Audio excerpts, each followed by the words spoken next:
बिस्मिल्लाहिर्रहमानिर्रहीम। महताब हैदर एक नए एपिसोड के साथ आपकी खिदमत में हाजिर है। अब जैसे जैसे इलेक्शन करीब आ रहा है और ये जो पीडीएम की हुकूमत है ये अपने इख्तितामी मरहले की तरफ दाखिल हो रही है, तो इस मुल्क में आप जितने भी बातें करें, तरीका वारदात डिफरेंट है लेकिन वारदात ज़रूर है। आपने देखा कि आईएमएफ का जो प्रोग्राम था उसमें उन्होंने बड़ी फाइनेंशियल डिसिप्लिन की बातें की, लेकिन हम पाकिस्तानी भी माशाल्लाह कोई ना कोई रास्ता हमेशा खुला रखते हैं ब्रीच करने का, चीज़ों का हल निकालने का, जुगाड़ जुगाड़ लगाने का। तो नया जुगाड़ जो है वो मैं आपके सामने रखना चाहता हूँ। वो जुगाड़ ये है बेसिकली कि आपने देखा कि आईएमएफ ने फाइनेंशियल डिसिप्लिन की बात की, उन्होंने कहा जी बजट पे फुली आपने इम्प्लीमेंट करना है। एक उन्होंने आगे बढ़कर जो सप्लीमेंट्री ग्रांट्स हैं उन पे पाबंदी लगाई। सप्लीमेंट्री ग्रांट्स से मतलब ये है कि कोई भी चीज़ जो बजट में पास नहीं हुई उसका खर्चा आप पार्लियामेंट की चूंकि अप्रूवल नहीं हुई उसके ऊपर तो आप वो खर्चा नहीं कर सकते, लेकिन उसके अंदर एक रास्ता हमने खुला छोड़ा और वो है टेक्निकल सप्लीमेंट्री ग्रांट्स का। तो कल ईसीसी की मीटिंग हुई, उसमें कोई 57 अरब से लेके 62 अरब रुपए तक के टेक्निकल सप्लीमेंट्री ग्रांट्स के मंसूबे अप्रूव किए गए, जिसमें से 47 बिलियन रुपीस तो खालिस्तान पार्लियामेंटेरियंस के लिए है। मैं आपको बताऊं कि मैं क्या बात करूं, ये जाने से पहले हर बंदा कम से कम 2 से 2.5 करोड़ रुपए के प्रोजेक्ट्स लेके अपनी कंस्टिट्यूंसी में जाना चाहता है।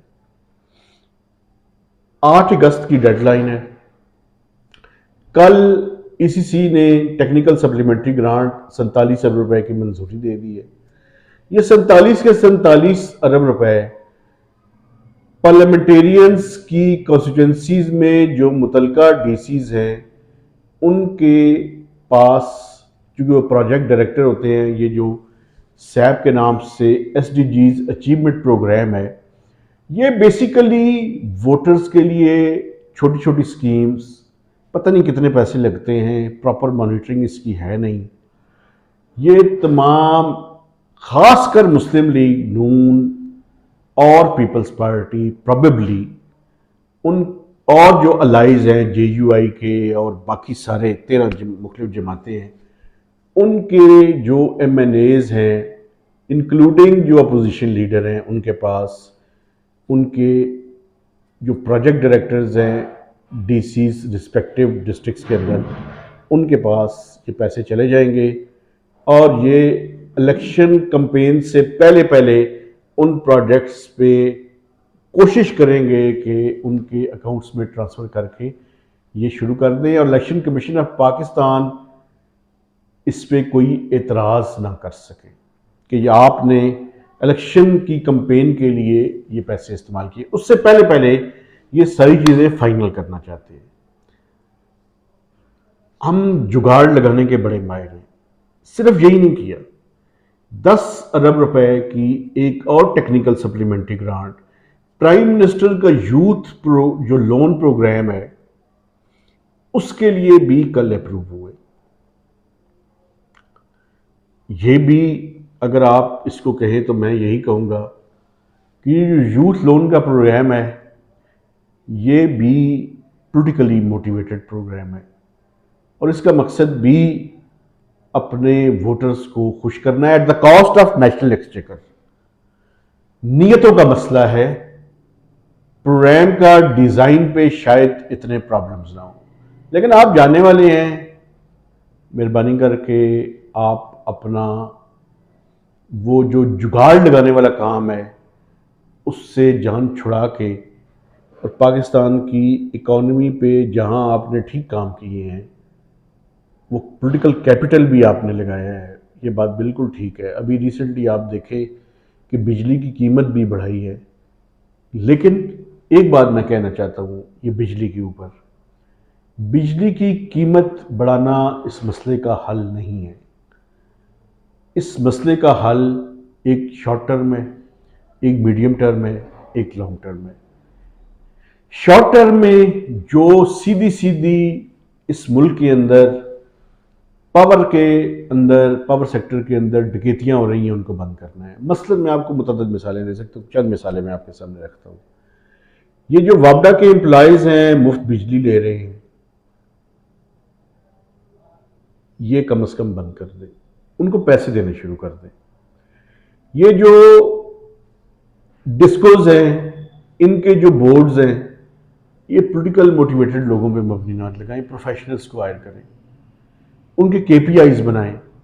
अगर वो केपीआईज पे चले तो ठीक है। वैसे मैं आपको एक बात बता दूं, हुकूमतों का काम इदारे चलाना नहीं है। मैं कल पीएए के बारे में परसों बात कर रहा था, उससे पहले मैं एयरपोर्ट के बारे में भी बात कर रहा था। ये पावर सेक्टर भी, ये तो आप यकीन करें, मैं पहले भी कह चुका हूं, मैं फिर दोहरा रहा हूं ये कि या ये पावर सेक्टर इस अंदाज में चलेगा या पाकिस्तान चलेगा। दोनों इकट्ठे इस अंदाज में नहीं चल सकते। टाइम नहीं है अब या तो ये सारे का सारा सिस्टम बैठ जाएगा। अभी आप देखें लोगों की चीखें निकलनी शुरू हो गई है। ये जो बिजली के बिल है, इस अभी ये जो टैरिफ इंक्रीज किया है 5 रुपए से लेकर 7.5 रुपए तक, इसका इंपैक्ट नहीं आएगा, ये अगले बिल में आएगा। एवरेज घर का बिल की आमदन 20 से 25 हजार रुपए है, उसका बिल अगर 7-8 हजार रुपए से लेकर 10 हजार रुपए तक है इस महीने के दौरान, तो वो तसव्वुर कर ले कि अभी 30%, 25 से 30% जो इलेक्ट्रिसिटी के टैरिफ में इजाफा हुआ है, उसका इलेक्ट्रिसिटी का बिल अगले महीने कितना होगा। उसका इलेक्ट्रिसिटी का बिल उसकी तनख्वाह का जो 50% से उससे बढ़ जाएगा, वो कैसे अदा करेगा। एक तो शॉर्ट टर्म में ये मैंने कहा कि बोर्ड्स पे प्रोफेशनल्स लोगों को लेकर आए। ये पॉलिटिकली मोटिवेटेड अपॉइंटमेंट्स करनी खुदा का वास्ता है, छोड़ दें। उसके बाद जो मीडियम टर्म है, उसमें कुछ बुनियादी मसाइल हल करने वाले हैं। एक तो इस सेक्टर का ऑडिट करें। आप यकीन करें, इनका कोई नंबर क्रेडिबल नहीं है। ये सुबह कोई और नंबर देंगे, दोपहर को कोई और नंबर देंगे, शाम को कोई और नंबर देंगे, और ये सारा धंधा ये चला रहे हैं पिछले 50 सालों से। और खासकर जब से ये रिसेंटली पाकिस्तान में क्राइसिस आया है, इसके अंदर अपना पावर सेक्टर के अंदर 2006-7 के बाद, उसके बाद से लेकर कोई हालत नहीं है इसकी। तो अब इसका हल ये है कि एनर्जी मिक्स को जो है वो चेंज करें आप, और हाइड्रो के जो प्रोजेक्ट्स हैं वो आप मीडियम टू लॉन्ग टर्म में लगाएं। जब तक आप वो नहीं लगाएंगे तब तक ये मसला हल नहीं होगा। बदकिस्मती है इस मुल्क की, मैं इसके बारे में और कुछ नहीं कह सकता, स्वाय बदकिस्मती के कि इतने ढीठ कमअकल, वैसे कमअकल नहीं है, अपने फायदे सारे पूरे करने हैं, अपना घर पूरा करना है, अपनी नौकरी के मामला पूरे करने हैं, मुल्क बाढ़ में जाए। ये ब्यूरोक्रेसी, ऑब्सलीट निजाम, गवर्नेंस का सिस्टम बिल्कुल फारिग, लेकिन सिविल और मिलिट्री ब्यूरोक्रेसी अपने मजे पूरे कायम। टेन्योर कंप्लीट करें, बच्चों को बाहर पढ़वाएं, उनको मैनेज करें, अपने फॉरेन करेंसी अकाउंट्स बाहर रखें, बदनाम करें पॉलिटिशियंस को, चूंकि वो आसान पंचिंग पैड है। लेकिन पॉलिटिशियंस भी कोई इंसान के बच्चे नहीं हैं, वो भी इनके साथ मिल जाते हैं जब उनके अपने मफादात होते हैं। तो एक ऐसे सिस्टम के अंदर हम फंसे हुए हैं कि जहां पे किसी एक चीज को भी ठीक करना इतना आसान नहीं है जितना मैं बैठ के बात कर रहा हूं। जब तक true professional with full understanding, with full grasp on issues, with full authority, पूरी डेडिकेशन के साथ ये काम नहीं करेंगे, ये चीजें ठीक नहीं होंगी। ये निज़ाम चल रहा है, लेकिन ये निज़ाम एक ऐसी खाई की तरफ बढ़ रहा है कि जिसमें हम जैसे लोग सिर्फ बता सकते हैं, फ्रस्ट्रेट हो सकते हैं, कर कुछ नहीं सकते। अब वो मरहला आ चुका है कि जहां पे बातें अपना असर करना छोड़ रही हैं, और बातों का असर जब खत्म हो जाए तो फिर ज़वाल आता है। चीजें ठीक नहीं हो रही। ये जो पावर सेक्टर की मैं आपसे बात कर रहा था, ये एक बाल्टी है, उसके अंदर छेद है, पानी आप डाल रहे हैं, उस छेद से पानी निकल रहा है। उस बाल्टी में पानी कैसे जमा होगा? नहीं हो सकता। तो बुनियादी अब उसका हल क्या है कि उस छेद को बंद किया जाए। इसके जो लीकेजेस हैं, इसके जो डाके हैं, इसकी जो चोरियां हैं, इनको ठीक किया जाए। जब तक ये ठीक नहीं होंगी तब तक आप 100 रुपए भी टैरिफ बढ़ा दें, पावर सेक्टर का मसला हल नहीं होगा। वजह क्या होती है? जब आप टैरिफ इंक्रीज करते हैं तो वो लोग जो चोरी कर रहे हैं उनके लिए इंसेंटिव बढ़ जाता है। उसमें वापडा और डिस्कोस के अपने एम्प्लॉयज भी शामिल है, इनकी मैनेजमेंट भी शामिल है, इनकी फुल ब्यूरोक्रेसी भी शामिल है, ये सारे मिले हुए हैं। और जो इन सेक्टर से फायदा उठाने वाले चोर हैं वो भी इसके बेनिफिशरीज हैं। ये नहीं है कि अवाम कोई बहुत दूध की धुली हुई है।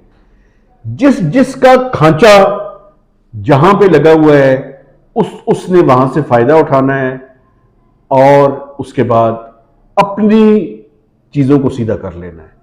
और मैं आपको एक बात बताऊं, इस मुल्क में अलमिया है ये।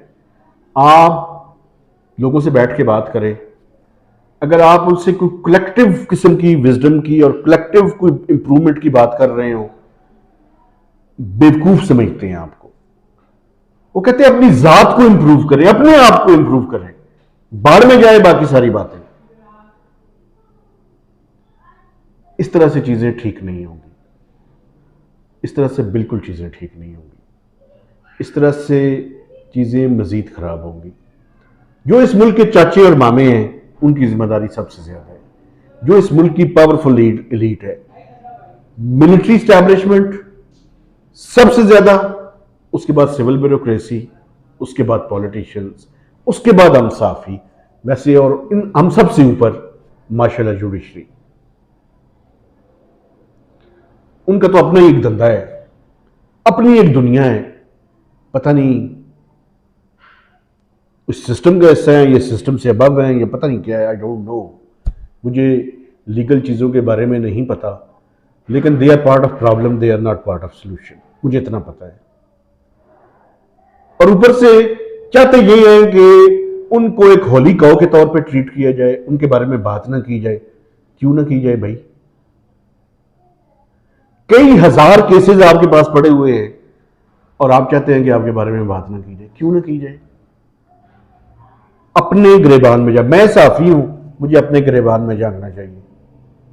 हमारा रोल वैसे तो मजमूई में देखता हूं तो मुझे नेगेटिव नजर आता है, मुझे पॉजिटिव नजर नहीं आता इस मुआशरे की ग्रोथ के अंदर। तो तस्लीम कर लेना चाहिए,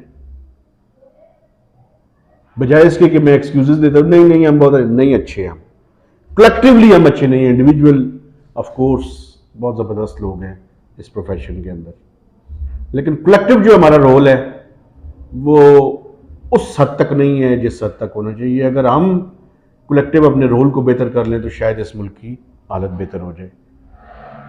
मेहताब हैदर को नए व्लॉग तक इजाज़त दीजिए। खुदा हाफिज़।